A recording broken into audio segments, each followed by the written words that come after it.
அப்ப இந்த வாயு முளைக்கக்கூடிய இந்த காற்று தத்துவத்துல நம்ம இது மாதிரி எல்லாம் அமைக்கணும். அப்ப ஒரு வீட்டை நீங்க எடுத்த உடனே இந்த நிலம் எது, நீர் எது, காற்று எது, நெருப்பு எதுன்னு தெரிஞ்சு அதையெல்லாம் அந்த இடத்துல வைக்கணும்.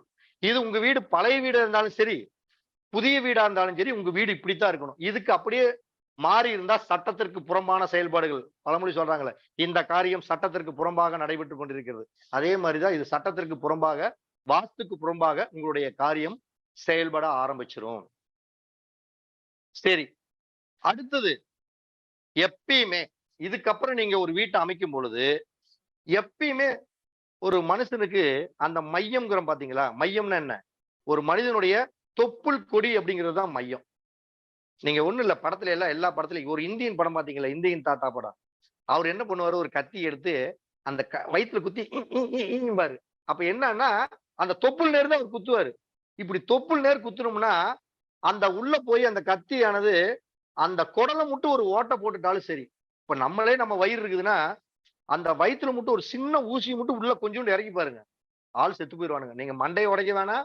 எதையுமே பண்ண வேணாம். நம்ம ஒருத்தனுக்கு வழிகாட்டுற மாரி ஆயி போயிருமோ? சரி, சாரி. அப்ப என்னன்னா, அந்த மையம் அப்படிங்கிறது தொப்புள் கொடி. அதாவது வயிறோட தொப்புள் மாரி. அப்போ ஒரு வீட்டோடைய மையம் அப்படின்னா, முதல்ல இதுதான். ஒரு இடத்த பண்றீங்க, ஒரு வீட்ட போடுறீங்க அப்படின்னா, ஒரு வீட்ட போட்டுறீங்க. இதுக்குள்ளதான் வீடு இருக்குது. இப்படி இருக்குது. இப்ப இது மையம் அப்படிங்கிறது நல்லா புரிஞ்சுக்கணும்.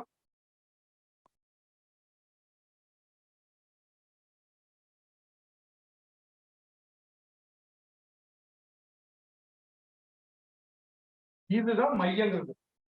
அப்ப இந்த மையம் அப்படிங்கிறது தான் ஒரு மனிதனோட தொப்பில் கொடி எப்படியோ அதே மாதிரிதான் இந்த மையம். அப்ப இந்த மையத்துல என்ன வரக்கூடாது? ஒரு கட்டடத்துடைய அந்த சென்டர் மைய செவுரு ஒண்ணு இந்த செவுரு இல்லைன்னா இந்த செவுரு இப்படி வரவே கூடாது. இப்படி இந்த வீட்டுல வந்திருக்குதா? இப்படி வந்துட்டாலும் நீங்க என்னதான் அளவு சூப்பரா கட்டுங்க, வெளியளவு பாருங்க, வாஸ்த பாருங்க, பஞ்சபூதத்தை எல்லாத்தையும் உட்கார வைங்க, ஒண்ணும் பண்ண முடியாது. என்ன ஆகும்? முதல்ல சூரியன் கெட்டு போயிடும். சூரியன் கெட்டு போச்சுன்னா என்ன ஆகும்? அந்த ஜாதகர், அந்த வீட்டோடைய ஓனர் ஒரு நிர்வாக தன்மையோடு, ஒரு ஆளுமையோடு முதல்ல செயல்படுத்த முடியாது. எந்த இடத்துக்கு போனாலும் ஒரு தோல்வி முகத்தை தான் சந்திப்பாங்க.